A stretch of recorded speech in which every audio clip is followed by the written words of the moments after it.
Hello everybody, Roger here, back with a contest entry video for Chris Prophie's 431, no, I got that backwards, 413 contest.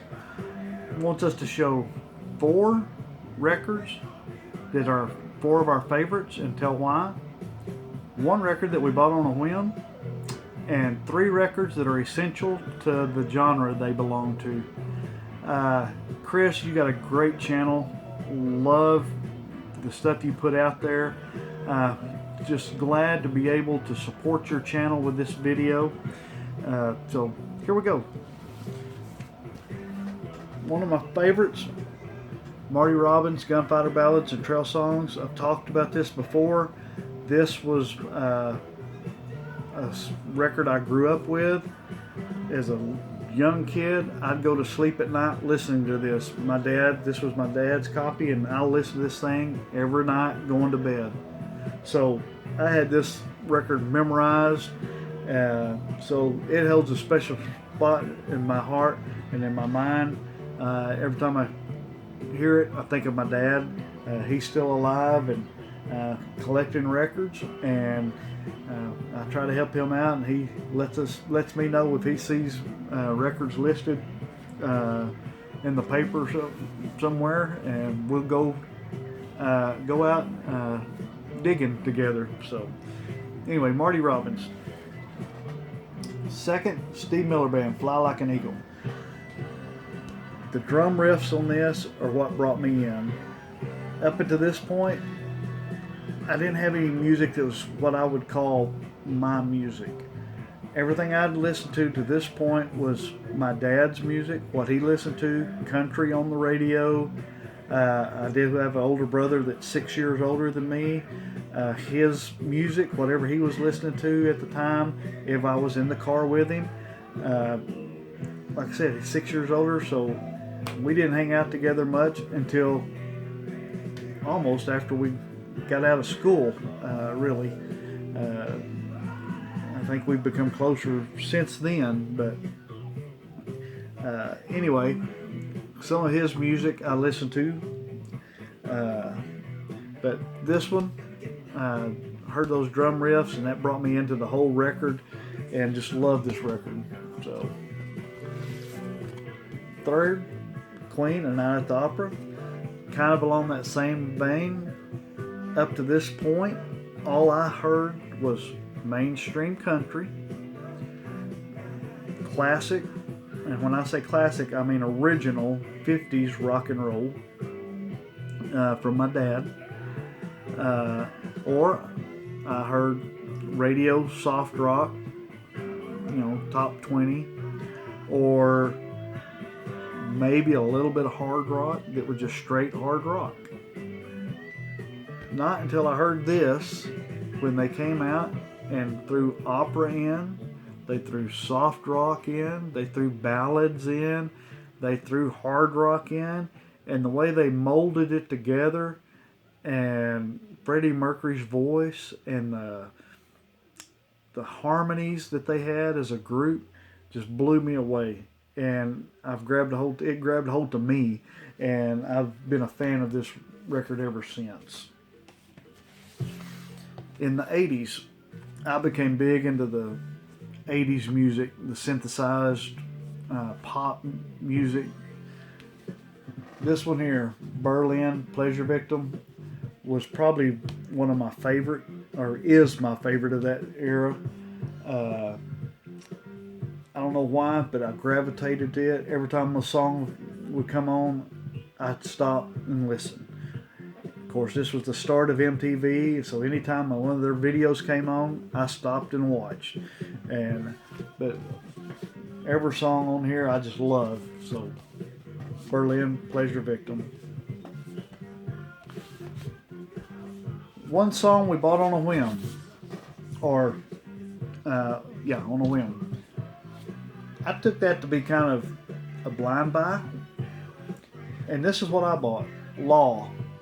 I just thought the album cover was cool. I thought it'd be a pretty good rock. And there's the back cover. And I thought, well, those guys look like they could rock out. Song titles look pretty interesting. Goldhawk label. Law, Breaking It. And I don't know if you can hear in the background. I'll turn it up a little bit.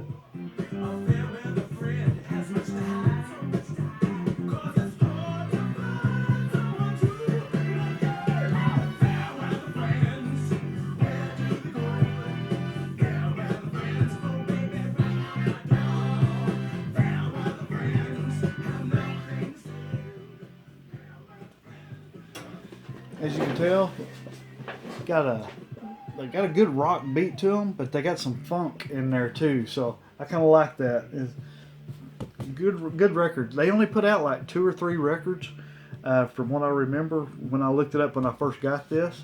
But yeah, real pleased with that one. Check it out if you kind of like that rock funk type mix. Next, 3 records that are essential to their genre. We'll start with jazz.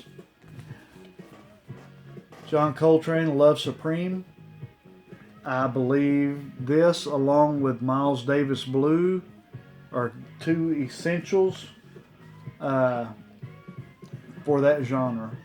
I think if you've got a jazz collection and you're wanting to collect jazz, those 2 records have to be in your collection. And this one, I picked this one because this is the one I listen to the most. I'll come home a lot and put this on and just kick back and relax and listen to it. And just great record. Second, talked about earlier, classic country. Listen to my dad's 45s. Johnny Horton's greatest hits. Just about every one of those 45s he listened to or he had are on this record. But Johnny Horton's greatest hits, essential to that classic country sound. Next, psych rock. Pink Floyd, Dark Side of the Moon. When I went to college, I knew of Pink Floyd by way of The Wall, but that was the extent of my knowledge of Pink Floyd. I went to college and there was one of the kids in the dorm that just had a passion for Pink Floyd, and so he turned me on to their music in a big way, and he was so into them. He painted his room black with the prism and the light shining through it, and did the rainbow effect around the top of the room where this one's coming down. He did it where it went up, and he did that rainbow around the top of his room, and it worked pretty good till they inspected his room one time and saw it, and him and his roommate got in pretty big trouble over that deal, but I still thought it was pretty cool, and everybody in the dorm did too. So, but this record, Dark Side of the Moon, if you're into that psych rock at all, I think you've got to go this one. This one and Wish You Were Here, to me, are almost a coin toss. I could take either one of those as a primary one. Some days I lean toward Wish You Were Here. Other days I lean toward Dark Side of the Moon as my favorite. Today it happens to be Dark Side of the Moon. So anyway, great record. So Chris, great channel. Keep up the great work. You always have great content. Glad to support your channel with this video. And good luck in the future. Expect you'll be hitting that 800 mark before too long. So you do such a good job with yours. Good luck again. Glad to support you. Keep them rolling. And until next time, keep them spinning.